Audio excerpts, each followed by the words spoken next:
하고 인사합시다. 당신은 반드시 회복되어 쓰임받게 될 것입니다. 시작. 당신의 인생에 새로운 일이 일어날 것입니다. 여러분 정말 믿습니까? 네, 저는 정말 믿습니다.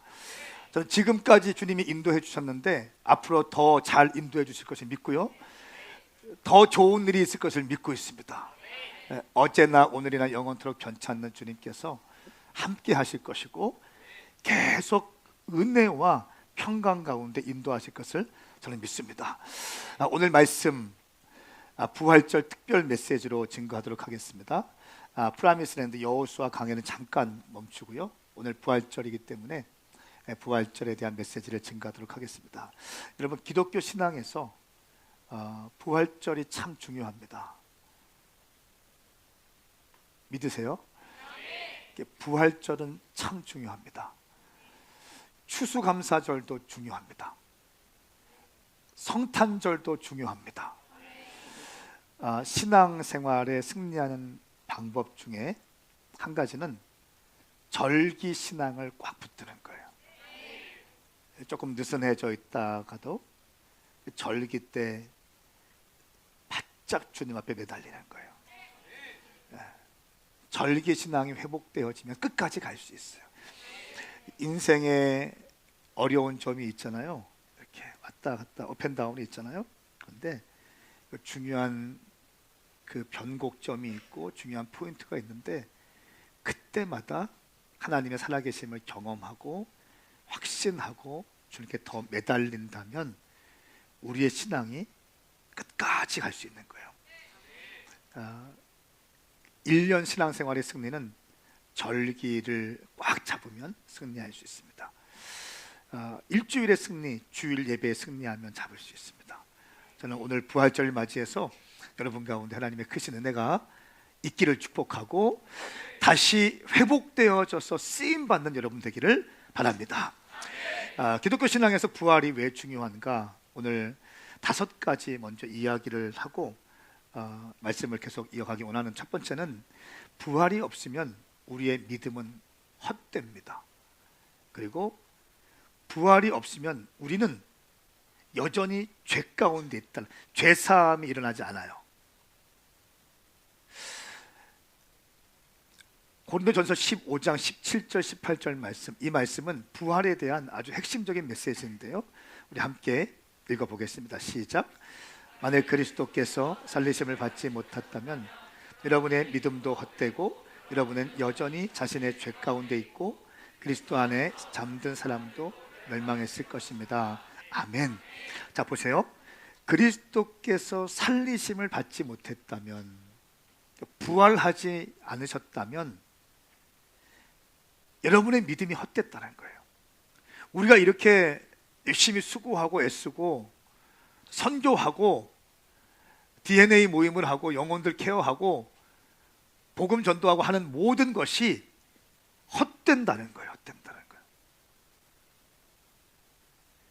그리스도께서 살리심을 받지 못하셨다면 여러분의 믿음도 헛되고 여러분은 여전히 자신의 죄 가운데 있고, 십자가에 예수님이 돌아가셨지만 우리의 모든 죄를 사하기 위해서 우리의 죄를 걸머지시고 돌아가셨지만 그것만으로 복음이 완성되는 것이 아니라 부활까지 와야 복음의 완성이 있다는 거예요. 할렐루야. 그러므로 부활은 기독교의 꽃이라고 얘기합니다. 부활신앙이 여러분 가운데 있기를 예수님의 이름으로 축복합니다. 로마서 4장 25절 말씀에는 예수께서는 우리의 범죄함을 인해 죽음에 넘겨지셨고 우리의 의를 위해서 살리심을 받았습니다. 우리를 의롭게 하시기 위해서 부활하셨습니다. 우리의 범죄, 우리의 죄 때문에 십자가에 죽으셨는데 우리의 의로움을 위해서 다시 부활하셨다는 거예요. 그러니까 부활이 없으면 우리의 죄는 사하지지 않는 거예요. 십자가 복음, 위대한 복음인데 완벽한 거 아니에요. 십자가의 복음과 부활의 복음이 함께 와야 복음이 완전하게 되어지는 것입니다. 십자가의 복음과 부활의 복음이 완벽하게 되는 거예요. 그러므로 부활은 매우 중요하다. 부활이 중요하므로 부활절도 중요하다. 오늘 중요하다. 오늘 메시지 특별히 더 중요하다. 두 번째, 왜 부활이 중요한가? 예수님이 나의 하나님이심을 확증하는 결정적인 증거입니다. 자, 예수님의 제자들이 3년 동안 예수님과 함께 다녔죠. 기적도 보았어요. 많은 이적도 보았고, 죽은 사람 살린 것도 보았고, 오병이어로 수천 명의 영혼들 먹는 것도 봤어요. 귀신 들린 자 축사돼서 돼지떼에 들어가서 돼지떼가 몰살 당하는 것도 봤어요. 그런데 그 중에 몇 명은 의심하는 사람이 있었는데 그 사람의 이름은 도마입니다. 도마가 부활하신 예수님을 만나자마자 이런 고백을 합니다. 우리 함께 요한복음 20장 28절 말씀 시작. 도마가 예수께 대답했습니다. 내 주시며 내 하나님이십니다. 아멘. 내 주시며 내 하나님이십니다. 내가 그 이 손바닥에 손가락을 집어넣지 않고는 믿을 수가 없고 옆구리에 손을 대보지 않고는 내가 믿을 수가 없다 했던 도마인데, 부활의 주님을 보는 순간 예수님은 나의 주시요 나의 하나님이시다 라고 하는 것입니다. 여러분, 예수님이 나의 하나님이심을 확증하는 결정적인 증거는 부활입니다. 세 번째, 왜 부활이 중요한가? 무덤에서 잠자는 자들도 깨우기 때문에 부활이 중요합니다. 고전 15장 20절 말씀 제가 읽겠습니다. 그러나 이제 그리스도께서 죽은 사람들 가운데서 다시 살아나셔서 잠자는 사람들의 첫 열매가 되었습니다. 죽은 사람들의 첫 열매, 예수님이 되셨다는 거예요. 21절, 한 사람으로 인해 죽음이 들어왔으니 한 사람으로 인해 죽은 사람들의 부활도 옵니다. 처음에 한 사람은 누굽니까? 아담을 통해서 죄가 들어왔고 원죄. 그리고 뒤에 한 사람은 누굽니까? 예수 그리스도. 예수 그리스도를 통해서 죽은 사람들의 부활도 옵니다. 할렐루야. 무덤에 잠자던 자들이 팍팍팍 다시 부활한다는 거예요. 예수님의 부활은 이런 능력이 있다는 것입니다. 그래서 부활은 중요한 거예요. 네 번째, 부활이 중요한 이유, 성경 전체를 단번에 믿게 하는 능력이 부활에 있습니다.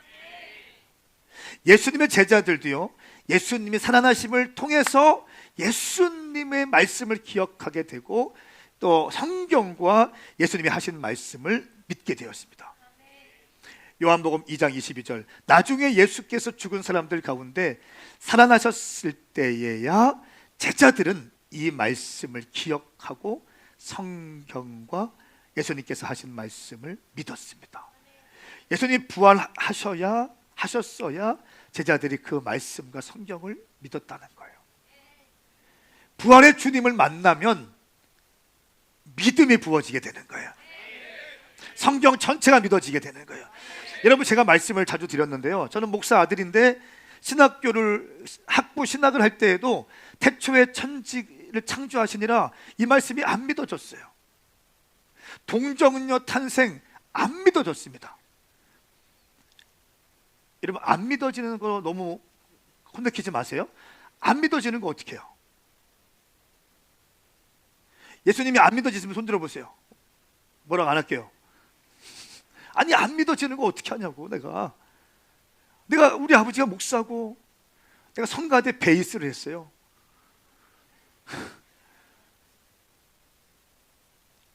딱 한 번 가출했거든요. 금요일날 가출해서 놀다가 내가 그래서 성가대 내가 베이스지. 내가 베이스지. 내가 빠지면 성가대 대장님이 힘들겠지. 이 마음 때문에 가출했다가도 집에 안 들어가고 예배, 성가대 모임 시간에 맞춰서 성가대 가서 바로 예배 드렸어요. 끝나고 혼났어요, 엄마한테. 내가 성가대 베이스인데도 안 믿어지는 거예요. 아버지가 목사도 안 믿어져요. 그런데 살아계신 하나님을 만나니까 창세기 1장 1절부터 요한계시록 22장까지 다 믿어져요. 할렐루야. 나는 이 말씀이 진리인 것을 믿어요. 나는 이 말씀이 살아서 역사하신 하나님의 말씀이라는 것을 믿어요. 나는 이 말씀대로 살면 내 인생이 형통할 것이라는 걸 믿어요.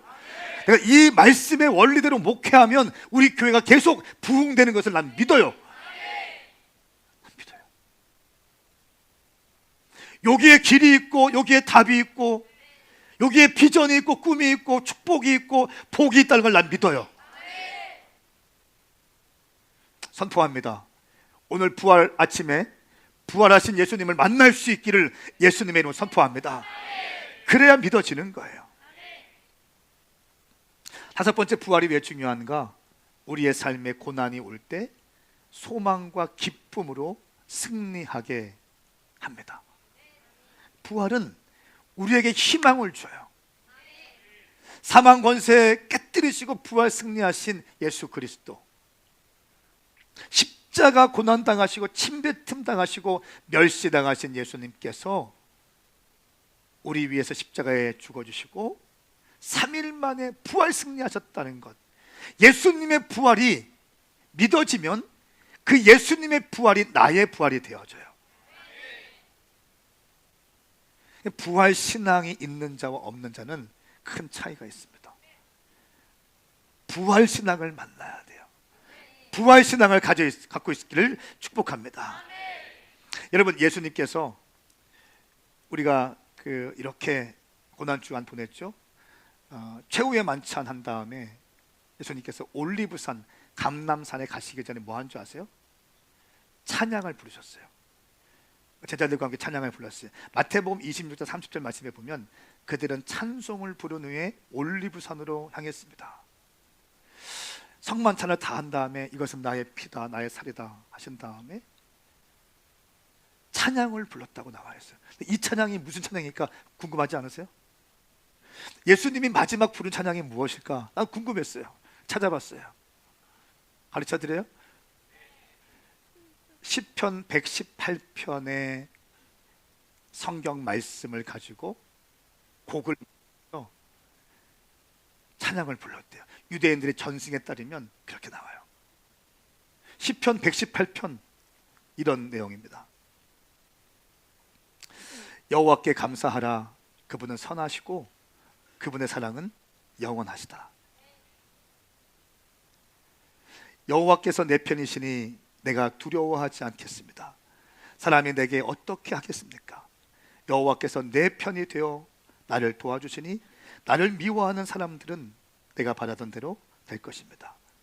10절 말씀에 보면 모든 민족들이 나를 둘러쌌지만 나는 여호와의 이름으로 그들을 멸망시킬 것입니다. 그들이 나를 사방으로 둘러싸고 분명 그들이 나를 애워쌌으나 나는 여호와의 이름으로 그들을 멸망시킬 것입니다.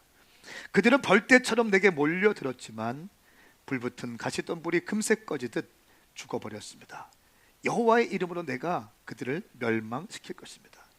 내가 넘어지도록 네가 나를 떠밀었지만 여호와께서 나를 도와주셨다. 여호와께서는 내 힘이요 내 노래시며 내 구원이 되셨도다. 16절 여호와의 오른손이 높이 들렸도다. 여호와의 오른손은 엄청난 일을 행하셨도다. 17절 내가 죽지 않고 살아서 여호와께서 하신 일을 선포하실 것이다. 예수님의 십자가의 죽으심과 부활하심을 예언하는 말씀인 거예요. 내가 죽지 않고 살아서 여호와께서 하신 일을 선포할 것이다. 여호와께서 나를 심하게 징벌하시긴 하셨어도 죽음에 넘기지는 않으셨습니다. 나를 위해 의의 문들을 열어라. 내가 들어가 여호와께 감사할 것이다. 이것은 여호와의 문이니 의인들이 그 안으로 들어갈 것이다. 건축자들의 버린 돌이 머릿돌이 되었습니다. 28절 주는 내 하나님이시니 내가 주를 찬양하겠습니다. 주는 내 하나님이시니 내가 주를 높이겠습니다. 오 여호와께 감사하라. 그분은 선하시고 인자하심이 영원하심이로다. 아멘. 여러분, 예수님이 최후의 만찬 하신 다음에 제자들과 함께 이 찬양을 불렀다는 거예요. 예수님의 십자가 당하심과 부활하심에 대한 메시지, 그리고 마지막 메시지가 뭡니까? 여호와께 감사하라. 그는 선하시고 그의 인자하심이 영원하미로다. 이 찬양을 부를 때 눈물바다가 되었겠죠. 그리고 감람산으로 주님께서 가십니다. 여러분, 부활은 우리의 삶에 고난이 올 때 소망과 기쁨으로 승리하게 하는 힘이 있습니다. 저는 믿습니다. 오늘 말씀을 통해서 당신 가운데 부활신앙이 확립되어진다면 지쳐있고 낙심되어져 있고 깨어졌고 부서져고 실망 가운데 있고 절망감 가운데 있는 사람들이 예수의 이름으로 다시 일어날 줄 믿습니다. 할렐루야. 이것이 부활신앙이라는 거예요. 사망 권세 깨뜨리시고 승리하신 예수님의 그 승리가 나의 승리가 되는 것입니다. 우리는 그동안 고난주간, 지난주 한 주간 동안 특별 새벽 부흥 집회를 했는데 그 주제가 이거였습니다. 예수님의 마지막 일주일. 주일날 종료 주일 예루살렘 입성하시는 예수님의 배웠고, 월요일에 성에 입성하시자마자 성전에 들어가서 성전을 정화하셨잖아요. 깨끗하게 정화하셨어요. 화요일에 논쟁하시고 감람산에서 설교하시고, 마지막 때 마태복음 24, 25장, 마가복음 13장, 14장에 대한 종말의 징조에 대해서 말씀하시고, 수요일에 예수님은 쉬셨다고 나오지만 향유 옥합을 부었던 막달라 마리아의 향유 옥합을 깨뜨려지는 날이 수요일 날 있었고, 그때 뭐 어떤 일이 있습니까? 제자들은 그 비싼 300데나리온 약 1년치 연봉입니다. 그 재정을 깨뜨려서 그렇게 한꺼번에 허비하느냐? 왜냐하면 이 향유 옥합이라는 것은, 옥합은 마개가 없는 거예요. 그냥 같이 통으로 이어진 거예요. 부을 때 옥합의 주둥이를 깨서 부어지는 거예요. 다시 재활용할 수 없습니다. 두 번 쓸 수 없는, 한 번 다 쓰는 거예요. 이 한 번을 위해서 다 부어드리니까 그거 팔아서 가난한 사람 줘야지, 이게 뭐 하는 거냐? 심히 책망합니다. 나중에 성경은 말씀하죠. 그는 도적이라 말해요. 그리고 은 30의 가룟 유다가 제사장들에게 예수를 팔려고 하는 장면이 그 말씀에 이어져 나와요. 수요일날 그런 일이 있었어요. 목요일에 최후의 만찬 통해서 제자들을 성찬신을 가시고 축복하십니다. 금요일날 새벽부터 신문 당하시고 십자가에 지시는 장면입니다. 그리고 저희가 이 금요 예배 때 이 월마다 예수님의 마지막 일주일이라고 해서 설교를 쭉 했고, 금요일에 성금요 예배를 통해서 가상칠언, 십자가에서 달리신 9시부터 3시까지 6시간 동안 십자가에 계시면서 7마디 하시는데 가상칠언이라고 그래요. 그 메시지를 선포했어요. 그리고 성찬식을 했고 101가지의 회개 기도문을 같이 공동체가 읽었어요. 가정, 사회, 국가, 교육, 종교 101가지의 회개 기도문을 읽고 영남하단 기도운동, 무슬림을 위한 집중 기도를 했고 성찬식을 하고 그날 마쳤어요. 여러분, 오늘 부활절 아침인데요, 부활하신 예수님께서 제자들에게 무슨 말씀을 하셨는지 저는 여러분에게 설교하기 원합니다. 여러분, 지금은 부활절 아침입니다. 요한복음 20장 19절 23절 말씀까지 우리 함께 이 말씀을 경청하겠습니다. 이 말씀은 저와 여러분들을 향한 하나님의 말씀입니다. 그날 곧 그 주간의 첫날 저녁에 제자들은 유대 사람들을 두려워해 문들을 걸어 잠그고 모여 있었습니다. 그때 예수께서 오셔서 그들 가운데 서서 말씀하셨습니다. 너희에게 평강이 있을지어다. 이렇게 말씀하신 뒤 예수께서는 제자들에게 자신의 손과 옆구리를 보여주셨습니다. 그러자 제자들은 주를 보고 기뻐했습니다. 예수께서 제자들에게 다시 말씀하셨습니다. 너희에게 평강이 있을지어다. 아버지께서 나를 보내신 것처럼 나도 너희를 보낸다. 이 말씀을 하시고 나서 제자들을 향해 숨을 내쉬며 말씀하셨습니다. 성령을 받으라. 만일 너희가 누구의 죄든지 용서하면 그 죄는 사함받을 것이요 용서하지 않으면 그 죄는 그대로 있을 것이다. 아멘. 자, 말씀을 보세요. 부활하신 예수님께서 제자들에게 처음으로 등장하는 장면인데요. 19절 말씀 제가 읽겠습니다. 그날 곧 그 주간의 첫날 저녁, 언제입니까? 그러니까 주일 밤입니다.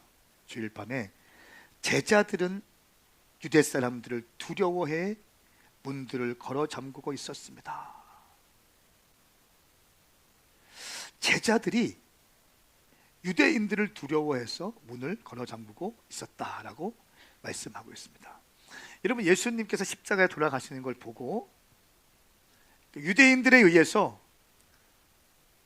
공격을 당할까봐 한 자리에 모여서 대문도 걸어 잠그고 아파트 현관문도 보호장치까지 다 잠그고 제자들이 두려워서 떨고 있는 것을 묘사하고 있습니다. 아니, 생각을 해보세요. 아니, 어떻게 예수님의 제자들이 예수님이 십자가에 돌아가셨으면 예수님의 남은 그 선교 사명을 위해서 내가 감당하겠습니다 하면서 막 튀어나와야 되는 거 아니에요? 근데 아무도 그렇게 하는 사람이 없어. 다 도망가. 가룟유다는 은30에 예수님을 팔아버리고 수제자였던 베드로는 3번이나 예수님을 부인해요. 그리고 예수님이 십자가 당하실 때 다 도망간다고 성경이 나와요. 도망가서 여기에 뭐 있는 거예요? 두려워 떨고 있는 제자들. 놀라운 사실은 뭐냐면 이런 제자들에게 예수님께서 찾아가신다는 사실이에요.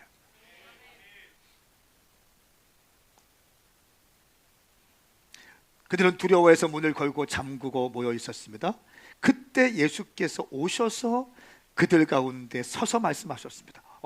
나는 이 말씀이 너무 좋은 거예요.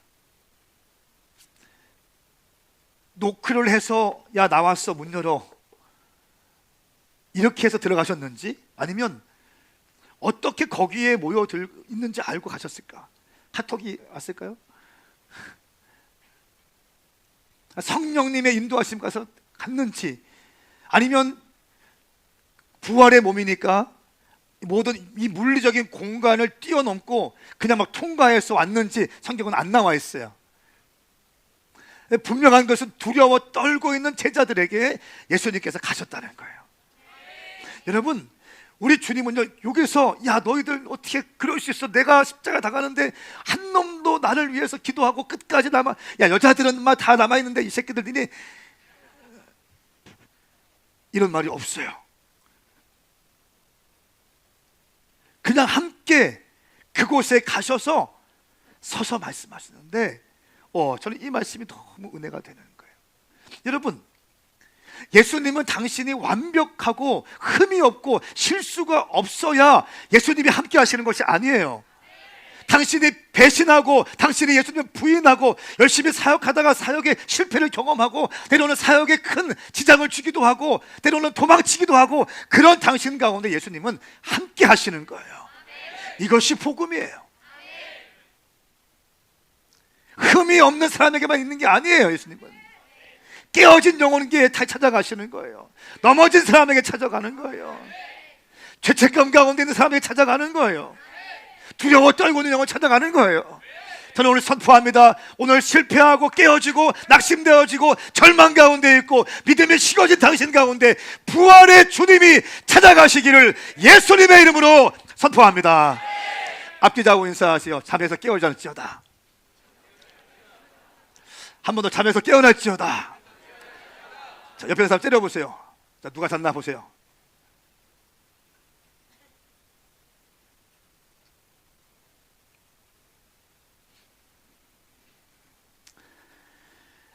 왜냐하면 부활의 주님을 만나야 당신의 심령이 회복될 수 있습니다. 세상 없어 목사가 아니라 선교사 뭐 장로 아니요. 말씀이 살아있어야 생명력이 있는 신앙인이 될 수 있습니다.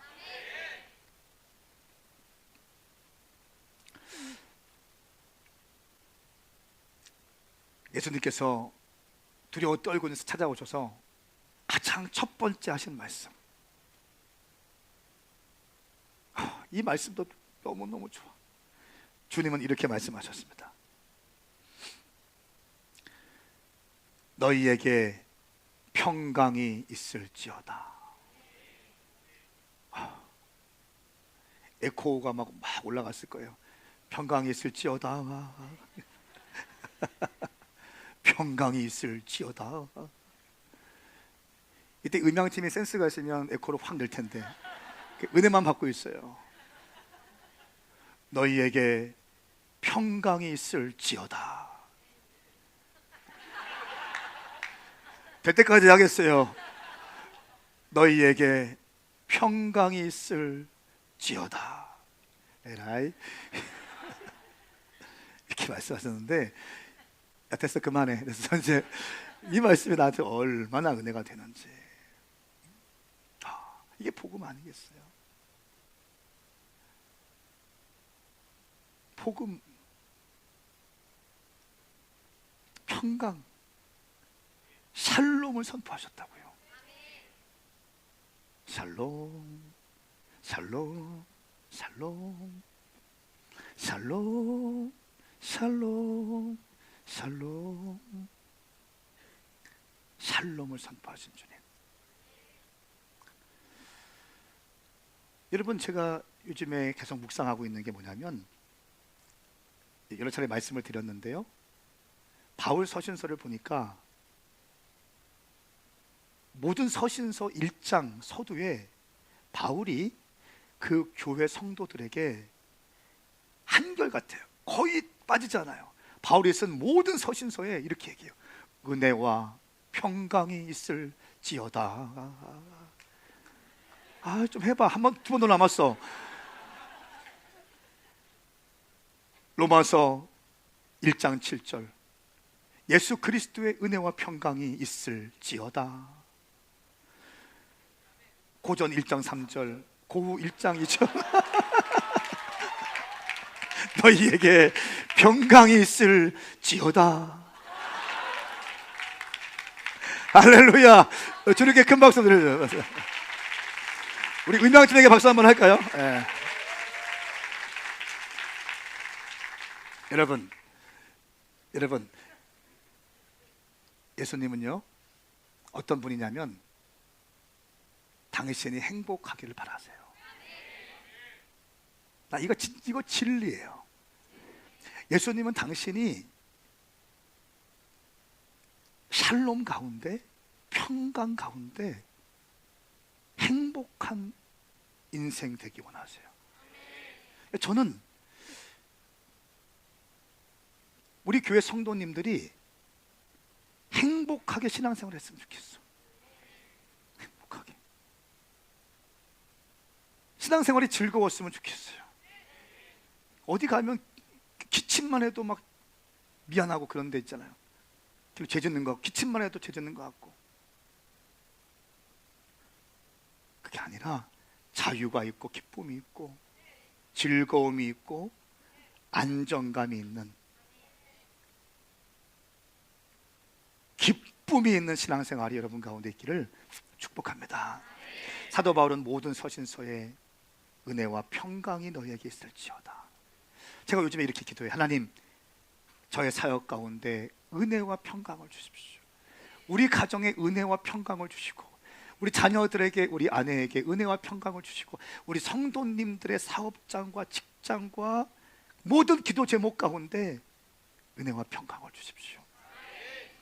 우리 신혼부부들이 꽤 있는데 은혜와 평강이 깨가 쏟아지게 해주십시오. 은혜와 평강의 삶이 시작되게 하여 주십시오. 아니 치약 말아서 자를 수도 있고 그냥 푹 짤 수도 있고, 그렇죠? 그걸로 막 서로 저주하고 내가 어떻게 너랑 사람, 이게 아니잖아요.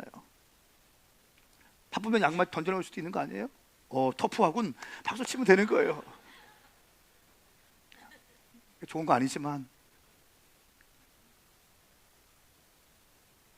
서로가 서로를 인정해주고 세워주고 행복감을 누릴 수 있는 그런 성도들이 되길 바랍니다. 은혜와 평강을 기도하고 있어요. 새벽에 그 기도해요. 우리 성도님들의 은혜와 평강이 있게 하여 주십시오. 우리 교회의 은혜와 평강이 있게 하여 주십시오. 성전 건축하는 현장에 은혜와 평강이 있게 하여 주십시오. 선교지의 은혜와 평강이 있게 하여 주십시오. 육아 가운데 은혜와 평강이 있게 하여 주십시오. 정말 어렵지만 은혜와 평강이 있게 해 주십시오. 은혜와 평강. 더 놀라운 사실은 이렇게 선포하셨어요. 그리고 20절 말씀에 보면 이렇게 말씀하신 뒤에 예수께서는 제자들에게 자신의 손과 옆구리를 보여주셨습니다. 그래서 제자들은 주를 보고 기뻐했습니다. 예수님께서 평강이 있을지어다 선포했어요. 그리고 옆구리에 창자국과 손바닥에 못자국을 보여주셨어요. 근데 제자들의 의외의 반응, 그걸 보고 기뻐해요. 와, 이런. 그렇지 않으세요? 의외의 반응 아닌가요? 사실 어떻게 해야 돼요? 막 울고 회개하고 엎드려야 되고 무릎 꿇고 주님, 내가 죄인입니다. 내가 그렇게 믿음이 없었습니다. 내가 그렇게 담력이 약했습니다. 나의 믿음 없음을 용서하여 주십시오 해야 되는데 제자들이 어떻게 합니까?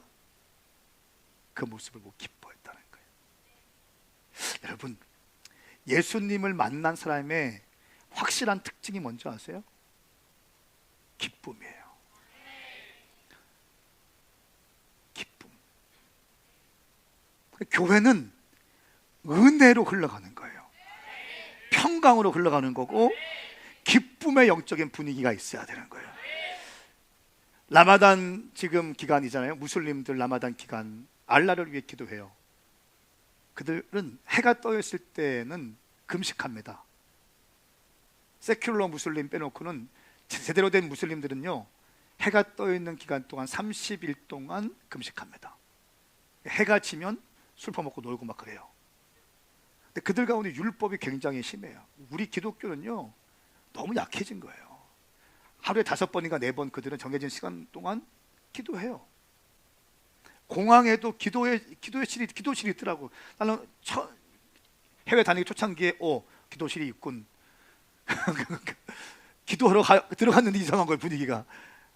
알고 보니까 무슬림들 기도하는데요. 예, 무슬림들은요 아주 두려움의 영이 있어요. 경직되어 있어요. 근데 예수님을 만난 사람들은 특징이 오늘 말씀처럼 기쁨이 있어야 된다는 거예요. 기쁨. 근데 이 기쁨이 와 기쁘다, 주님 축하해요, 부활 축하해요, 하이파이브, 이런 기쁨이 아니라는 거예요. 원어를 찾아보니까 이 기쁨의 뜻이 뭐냐면요, 운동 경기에서 아주 엎치락뒤치락 하다가 이겼을 때의 승리의 기쁨이라는 거예요. 그러니까 2002년도에 월드컵 할 때 안정환이 연장에서 헤딩골 넣은 거 있죠.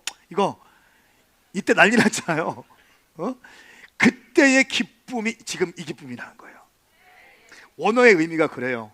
예수님을 만난 사람들은 그냥 기뻐하는 흉내가 아니라 그냥 막 뛰어야 되고 박수와 함성과 축제의 예배가 드려질 수밖에 없는 게 예수님을 만난 자의 특징이라는 거예요. 저는 우리 교회 예배가 기쁨이 충만하게 바랍니다. 충만하게 바랍니다. 예배팀의 예배가 더 깊어지기 바랍니다. 예배 가운데 기쁨이 있고 눈물이 있고 감사가 있고 감동이 있고 믿음의 선포가 있기를 예수님을 선포합니다. 진짜 예배 드려야죠. 진짜 예배 드려야죠. 여러분, 기독교는 종교가 아닙니다. 기독교는 생명인 거예요. 기독교는 종교의식이 아니에요. 교회는 종교의식기관이 아닙니다. 교회는 살아계신 하나님의 집인 것이에요. 여러분, 아버지의 집에 올 때 그 어떤 어려움과 그 어떤 눌림이 있다 할지라도 아버지의 집에 들어가는 순간 우리는 자유할 수 있는 거예요. 그러므로 진리가 너희를 자유케 하리라. 예수님을 만난 사람 가운데 자유가 부어지는 거예요. 예수님을 경험하면 자유가 부어지는 거예요. 세상에서 맛볼 수 없는 기쁨이 부어질, 이것이 복음의 능력이에요. 아멘. 앞뒤 좌우 인사하실까요? 기쁨이 부어질지어다. 하늘의 기쁨이 부어질지어다.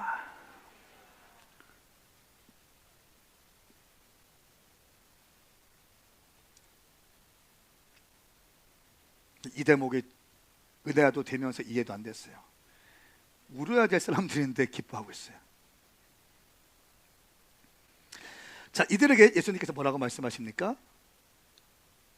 예수께서 제자들에게 다시 말씀하셨습니다. 너희에게 평강이 있을지어다. 다시 한번 평강을 말씀하세요. 샬롬이 있을지어다.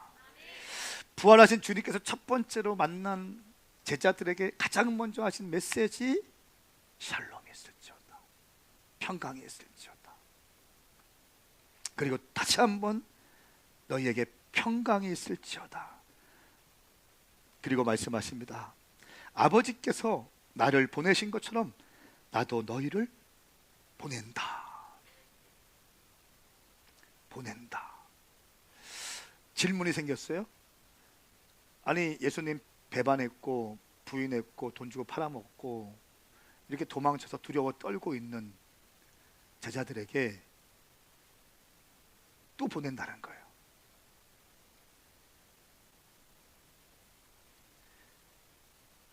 용기 100배하고 비전으로 불타오르고 있고 생명까지 나 바칠 준비 됐습니다, 이런 사람들이 아니라 문 걸어 잠그고, 말씀 보니까 문 걸어 잠그고 두려워 떨고 있는 사람들에게 찾아오셔서 샬롬을 선포하시고 못자국을 보여주시고 기쁨이 있고 평강을 다시 한번 선포하시고, 그리고 아버지께서 나를 보내신 것처럼 나도 너희를 보낸다 라고 말씀하시는 거예요. 오늘 말씀 제목이 나도 너희를 보낸다예요. 예수님은 당신을 보내고 싶어 하십니다. 사우디로 보내고 싶어 하세요. 나의 온통 관심은 그거예요. 2025년도에 사우디에 누굴 파송할까? 누가 나한테 방에 들어와서 목사님 저 사우디 가겠습니다, 이런 사람이 누가 있을까? 나는 기다리고 있어요.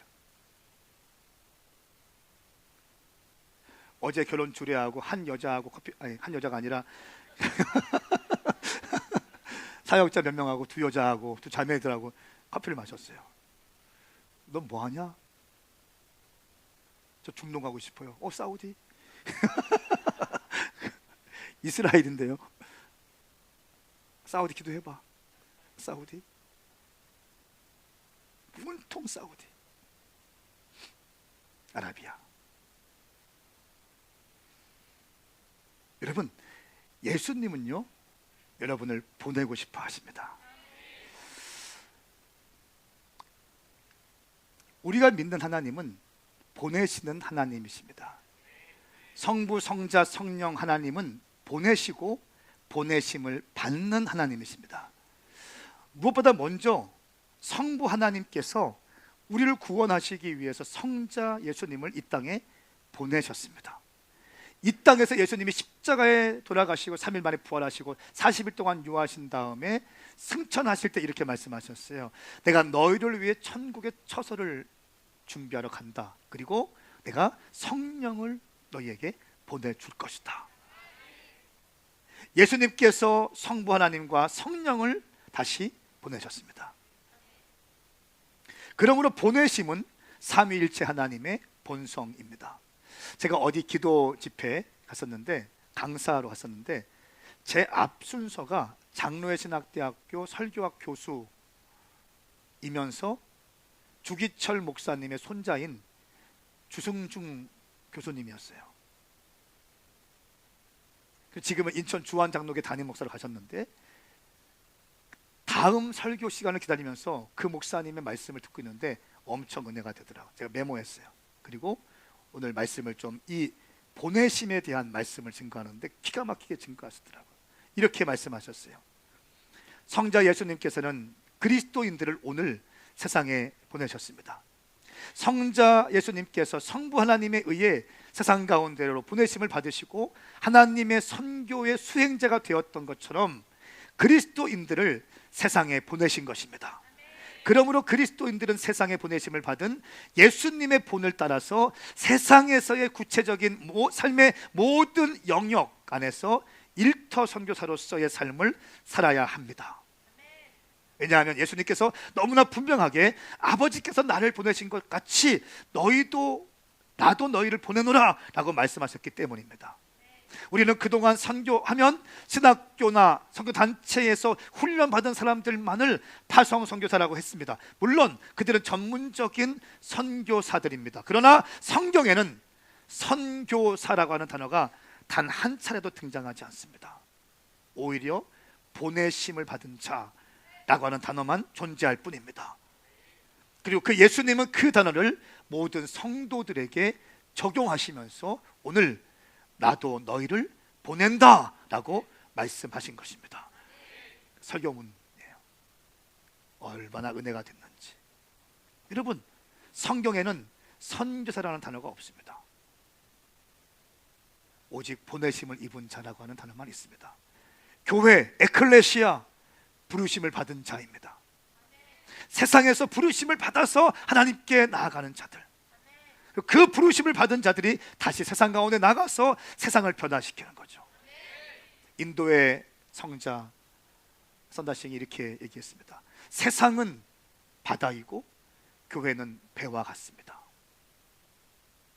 교회가 항구에만 머물러 있는 것이 아니라 바다를 다니면서 거기서 영혼에 죽어가는 자들을 건져내는 역할을 교회가 해야 된다는 거죠.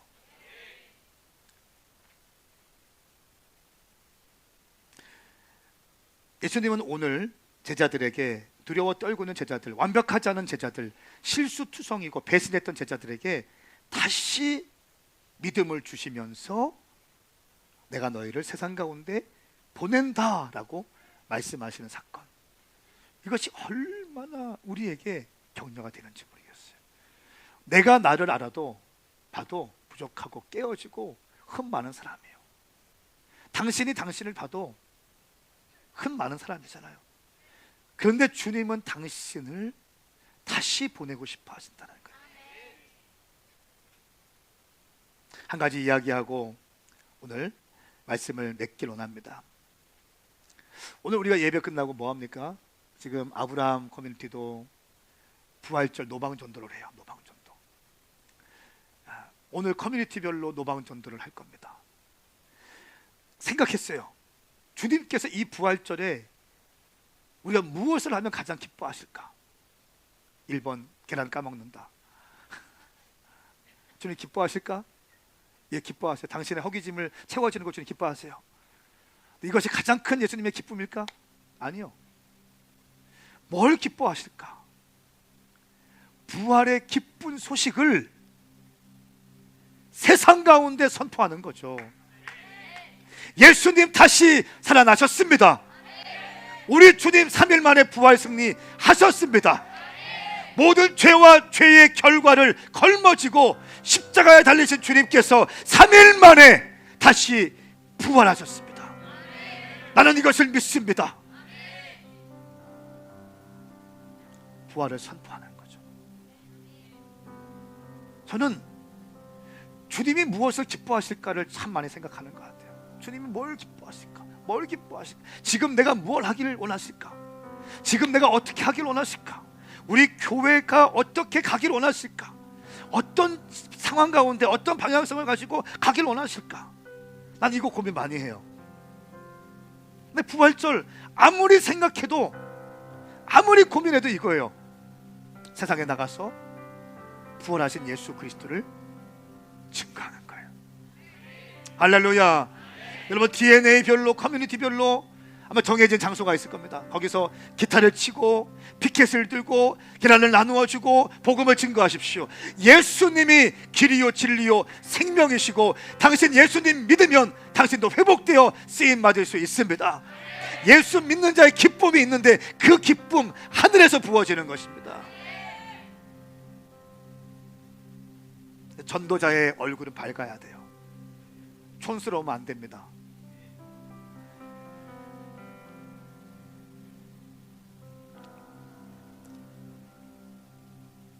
한 가지 이야기하고 기도하기 원하는데요.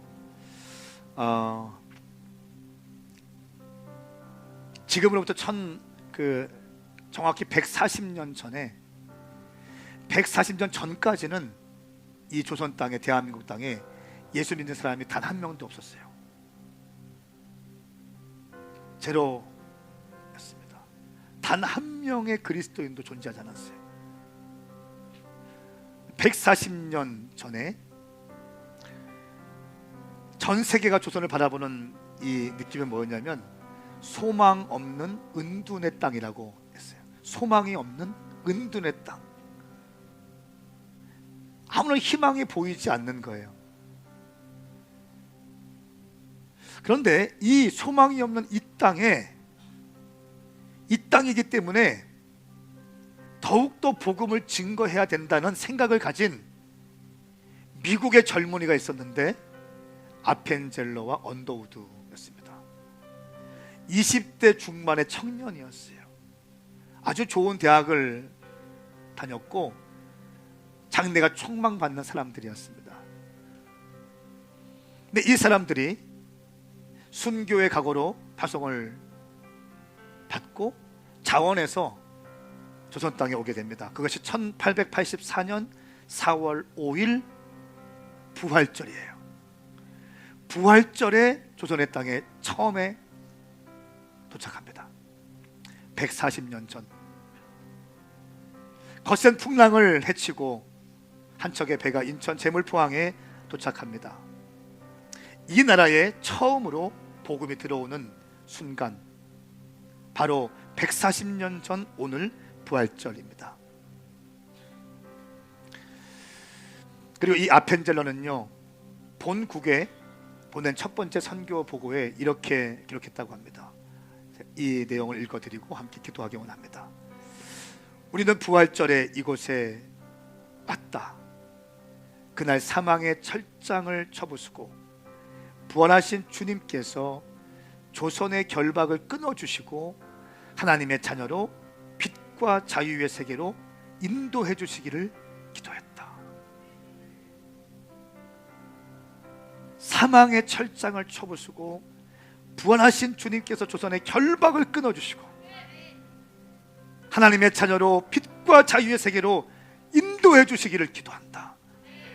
140년 전에 20대 아펜젤러의 기도가 오늘 대한민국 땅에 성취되어져서 이 땅 가운데 우리가 마음껏 자유하게 예배 드릴 수 있게 되는 것입니다. 사랑하는 여러분, 오늘 부활절을 맞이해서 여러분 심령 가운데 다시 한번 회복이 있기를 축복합니다. 당신의 영혼의 꽃이 피길 바랍니다. 하나님께 서원했던 거 있는 사람이 있습니까? 낙심되었던 사람이 있습니까? 관계가 깨어져서 힘든 사람이 있습니까? 재정적인 어려움이 있는 사람이 있습니까? 왠지 모르게 위축되어서 예전 같지 않은 사람이 있습니까? 하나님은 오늘 부활 이 아침에 당신이 회복되어서 쓰임받기를 원하십니다.